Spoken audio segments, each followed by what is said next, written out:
ورحمة الله وبركاته. صديقتكم غدا النجار. هيا نتعلم آداب الطعام. غسل اليدين قبل الطعام. آداب الطعام 8. أكل في يميني، بسملة تحمي. الجلوس أثناء الطعام. انفخ بالطعام الصاحي. سمي بسم الله. أكل باليد اليمنى. لا أمضغ وفمي مفتوح. آكل من أمامي وأنظفه مكاني. لا أبدأ قبل غيري. الحمد لله.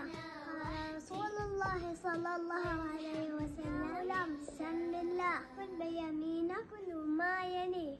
سلامة.